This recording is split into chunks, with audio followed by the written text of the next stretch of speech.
ఆదికాండము 39వ అధ్యాయము. యోసేపును ఐగుప్తునకు తీసుకుని వచ్చినప్పుడు ఫరో యొక్క ఉద్యోగస్తుడును రాజసంరక్షక సేనాధిపతియునైన పొతీఫరను నొక ఐగుప్తీయుడు అక్కడికి అతని తీసుకుని వచ్చిన ఇష్మాయేలీల యొద్ద నతని కొనెను. యెహోవా యోసేపునకు తోడైయుండెను గనుక అతడు వర్ధిల్లుచు తన యజమానుడగు ఆ ఐగుప్తీయుని ఇంట నుండెను.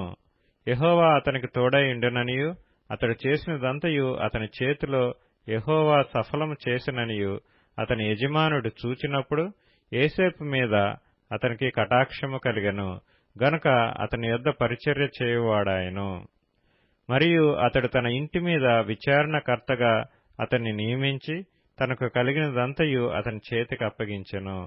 అతడు తన ఇంటి మీదను తనకు కలిగినదంతటి మీదను అతన్ని విచారణకర్తగా నియమించిన కాలం మొదలుకొని యెహోవా యోసేపు నిమిత్తము ఆ ఐగుప్తీయుని ఇంటిని ఆశీర్వదించెను. యెహోవా ఆశీర్వాదము ఇంటిలోనేమి పొలములోనేమి అతనికి కలిగిన సమస్తము మీదను ఉండెను. అతడు తనకు కలిగినదంతయు యోసేపు చేతికి అప్పగించి తాను ఆహారము తినుట తప్ప తనకేమి ఉన్నదో ఏమి లేదో విచారించినవాడు కాడు.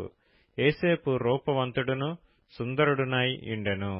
అటు తరువాత అతని యజమానుని భార్య యోసేపు మీద కన్నువేసి తనతో శయనించుమని చెప్పెను. అయితే అతడు ఒప్పక, నా యజమానుడు తనకు కలిగినదంతయు నా చేతికి అప్పగించెను గదా, నా వశమున తన ఇంటిలో ఏమి ఉన్నదో అతడెరుగడు.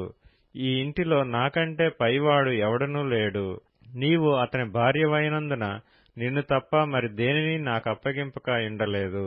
కాబట్టి నేనెట్లు ఇంత ఘోరమైన దుష్కార్యము చేసి దేవునికి విరోధముగా పాపము కట్టుకుందునని తన యజమానుని భార్యతో అనెను. దినదినము ఆమె యోసేపుతో మాట్లాడుచుండెను గాని అతడు ఆమెతో శయనించుటకైనను ఆమెతో నుండుటకైనను ఆమె మాట విన్నవాడు కాడు. అట్లుండగా ఒకనాడు అతడు తన పని మీద ఇంటి లోపలికి వెళ్ళినప్పుడు ఇంటి మనుష్యులలో ఎవరునూ అక్కడ లేరు. అప్పుడామె అతని వస్త్రము పట్టుకొని తనతో శయనింపుమని చెప్పగా అతడు తన వస్త్రమును ఆమె చేతిలో విడిచిపెట్టి తప్పించుకొని బయటికి పారిపోయెను.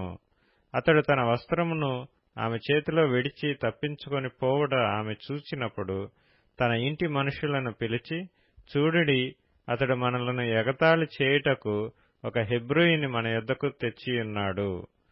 నాతో శయనింపవలనని వీడు నా యొద్దకు రాగా నేను పెద్ద కేక వేసితిని.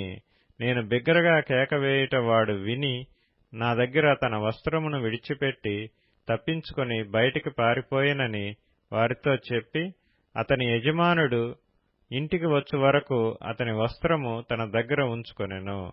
అప్పుడామె తన భర్తతో ఈ మాటల చొప్పున చెప్పెను, నీవు మన యొద్దకు తెచ్చిన ఆ హెబ్రీ దాసుడు నన్ను ఎగతాళి చేయుటకు నా యొద్దకు వచ్చెను. నేను బిగ్గరగా కేక వేసినప్పుడు వాడు తన వస్త్రము నా దగ్గర విడిచిపెట్టి తప్పించుకొని బయటికి పారిపోయెనెను.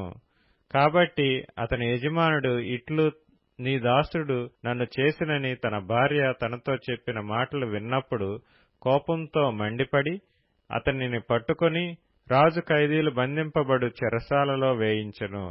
అతడక్కడ చెరసాలలో ఉండెను. అయితే యెహోవా యోసేపునకు తోడైయుండి అతని యందు కనికరపడి అతని మీద ఆ చెరసాల యొక్క అధిపతికి కటాక్షము కలుగునట్లు చేసెను.